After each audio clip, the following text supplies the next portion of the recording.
La enfermedad de Alzheimer es el trastorno neurodegenerativo más común a nivel mundial. A mayor edad es el mayor factor de riesgo. Tiene una incidencia aproximada de los 65 a los 74 años de un 5.3% y por encima de los 80 años se habla de una incidencia mayor de un 50%.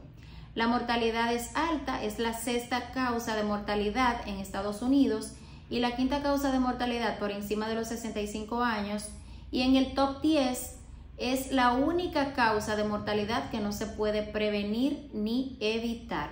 Se habla de que en Estados Unidos existen aproximadamente unos 6.7 millones de personas que viven con enfermedad de Alzheimer y a nivel mundial hablamos de unos 100 millones de personas. Y se habla de que esta cantidad se va a duplicar cada 5 años por encima de los 65 años, por lo cual estamos hablando de que la enfermedad de Alzheimer es una verdadera epidemia. Entonces, de lo que hablamos en la presentación que le comentaba, es que hay una diferencia entre lo que es demencia y lo que es Alzheimer o demencia en la enfermedad de Alzheimer. La demencia es como el síndrome clínico donde el paciente tiene la pérdida de la memoria, las agnosias, apraxias, o sea, trastorno para escribir, trastorno para leer, que no tiene lo que es la abstracción intacta o el juicio, o el paciente que se pierde, que pierde cosas, o que tiene los síntomas neuropsiquiátricos de irritabilidad, o que tiene el trastorno del sueño, o que tiene la agitación psicomotriz, entre otros. Mientras que la enfermedad de Alzheimer es la principal causa de demencia. Entonces, como es una causa de demencia, pues obviamente el paciente va a manifestar este tipo de síntomas y signos.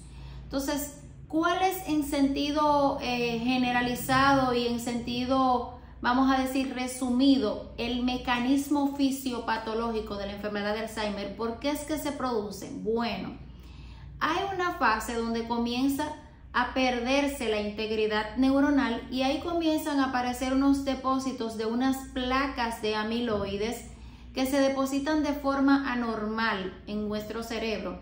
También se deposita lo que es la proteína tau y aparecen los ovillos neurofibrilares. Esta fase se considera una fase preclínica, que esta puede durar unos 20 años aproximadamente, y ahí es donde pueden aparecer los llamados síntomas neuropsiquiátricos.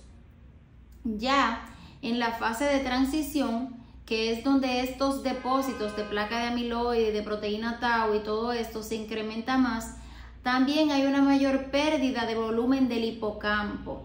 Entonces, en esa fase sí aparecen síntomas más marcados de alteración de la memoria con una demencia que vaya no desde muy leve ni un deterioro cognitivo leve, sino desde una demencia moderada, que ahí en poco tiempo va a pasar a lo que es una demencia severa, y es donde el paciente tiene un daño del estrés oxidativo, con mayor inflamación, daño mitocondrial y una pérdida neuronal más severa, y el paciente se encuentra ya encamado en lo que es una silla de ruedas.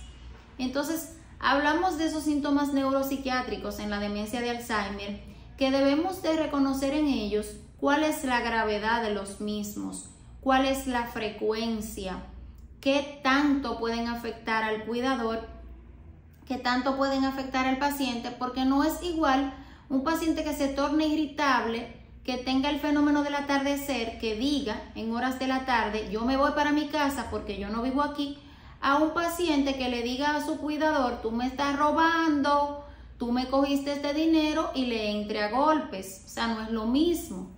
Entonces, otra cosa que debemos mencionar son los factores de riesgo de la enfermedad de Alzheimer. Está la diabetes, la hipertensión, la obesidad, el sueño no reparador o la falta de sueño. También tenemos la ansiedad, la depresión, la falta de relaciones sociales. También aquel paciente que vive de forma sedentaria, o sea, que tiene sedentarismo. la edad, que ya mencionamos también, entre otros. Entonces, ¿cuáles son los tratamientos que tenemos en la actualidad? Bueno, pues tenemos terapias sintomáticas y terapias modificadoras de la enfermedad. Dentro de las terapias sintomáticas, la mayoría conocemos lo que son los inhibidores de la acetilcolinesterasa, que la mayoría de los pacientes ustedes la conocen, como son el donepezil o la rivastigmina. También están la combinación de ambos, está la galantamina. Hay otros que son los moduladores del receptor de N-metil de aspartato, como es la memantina, que es el único fármaco de esa clase. Y la memantina sí se puede combinar con los inhibidores de la acetilcolinesterasa. ¿Qué pasa? No se ha demostrado superioridad entre un inhibidor de la acetilcolinesterasa y otro. Lo que se ha demostrado es que hay algunos fármacos, por ejemplo los parches de rivastigmina, pues son más cómodos de utilizar porque no es igual un parche que una pastilla, sobre todo en un paciente que no se quiere beber la pastilla, un parchecito pequeño y tú se lo puedes colocar. También hay otros que reducen costos y son muy bien efectivos, que es combinar los inhibidores de la acetilcolinesterasa con los moduladores del receptor de N-metil de aspartato, que en vez de dar 2 pastillas estamos dando una sola, sobre todo en aquellos pacientes que no quieren usar muchas píldoras al día o que se niegan a usarla y que a veces tenemos que darse la molida. Entonces también reduce el costo porque en vez de comprar 2 pastillas estamos comprando una sola. Entonces, ¿qué me gusta mencionar de estos fármacos? Bueno, que algunos de los efectos secundarios de ellos, aparte de los problemas gastrointestinales como náuseas, vómitos, hay falta de apetito, pérdida de peso, hay un síntoma, hay mareos, pero hay un síntoma muy importante que es la disminución de la frecuencia cardíaca. Esto puede llevar a que el paciente se desmaye y que haya hasta que colocarle un marcapasos. Por eso es importante que cuando el paciente va a la consulta por demencia, nosotros le evaluamos la esfera cardíaca, le mandamos a hacer pruebas para ver que él mismo no tenga ningún riesgo de arritmias o que no tenga ninguna arritmia cardíaca o no tenga riesgo de desmayo, ni nada de eso, para nosotros saber a qué dosis vamos a llegar con el medicamento que vamos a utilizar. Entonces, lo otro son las terapias, las nuevas terapias que van dirigidas a alterar la fisiopatología de la enfermedad, como es o como son aquellas terapias contra el beta amiloide, contra la proteína tau, contra la inflamación, entre otras. Estas terapias generalmente están en investigación. Hay 3 de ellas que se aprobaron y de esas 3 hay una que el mismo fabricante la sacó del mercado. ¿Por qué? Porque esas terapias, el tiempo de estudio que llevaban era muy corto, los efectos adversos eran muy importantes comparado con el beneficio que se podía obtener y por eso la aprobación fue controvertida. Entonces, no es que nosotros no conocemos que estas terapias existen, es que sabemos los riesgos, conocemos también que la forma de administración es endovenosa, el costo también es altísimo, de hecho en Estados Unidos son algunos seguros solamente que lo están cubriendo y por eso necesitamos informarle a ustedes que por eso es que este tipo de terapia no se le estamos ofreciendo en consulta a nuestros pacientes, a pesar de que tengamos el diagnóstico certero.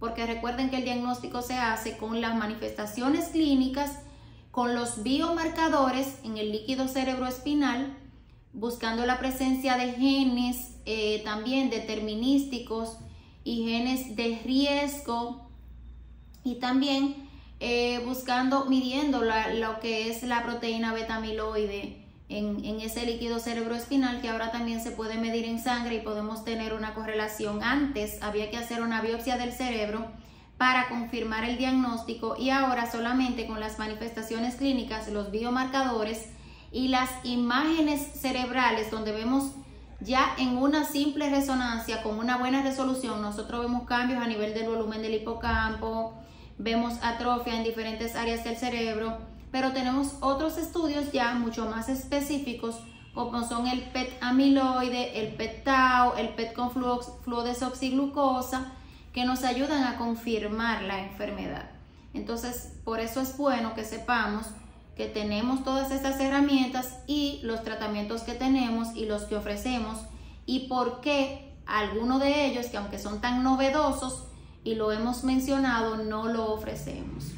Esto es cuanto. Si tienen cualquier pregunta, pues nos la dejan debajo y nosotros con gusto le estaremos respondiendo.